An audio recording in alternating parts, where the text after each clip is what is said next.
Sinalakay ng mga otoridad ang 6 na umano'y cybersex den sa Dinalupihan, Bataan. Mahigit 4 na po ang arestado. May news to go si John Consulta.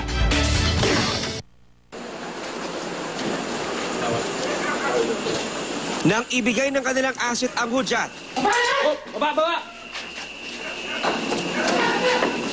Sinilakay na magkasanib na puwersa ng NBI at Presidential Anti-Organized Crime Commission o PAO ang isa sa 6 na target sa Dinalupihan, Bataan pasado alas 11 ng gabi.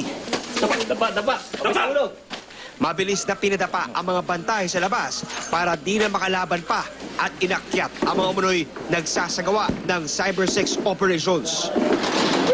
Sa ibang mga target area, kinailangan pang mag-over the backload ng mga ahente para makapasok. Inabutan ng mga operatiba ang ilan sa mga chatters habang naka-online pa. Dito na bumungad ang mga malalaswang videos at pictures na kanilang ginagamit sa illegal na operasyon.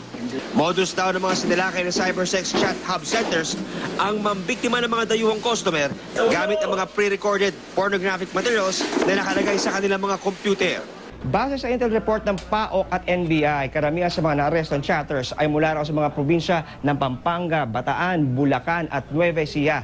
Karamihan sa kanila sangkot daw sa cybersex chat hub na kadalasan inuuwi sa sextortion. Habang iniinganyo nila, kachat nila, paghuhubagin nila without them knowing na nire-record na pala nila yung activity na ginagawa dun sa kabilang line. Iti-threaten siya na ibigay ito sa mga kamag-anak, sa opisina, o dun sa mga kakilala. So, kapag hindi siya nagbayad. Maring itinanggi ng ilang mga naaresto ang parata, pero sa huli, meron ding umamin sa modus. Totoo po ba, sir, na meron daw binibenta dito mga pornographic materials? Yung nangasabi ng mga nagtatrabaho dyan, wala naman daw. Ano binibenta po pala? Hindi ko po masagot dyan eh. So kakausapin niyo yung customer niyo?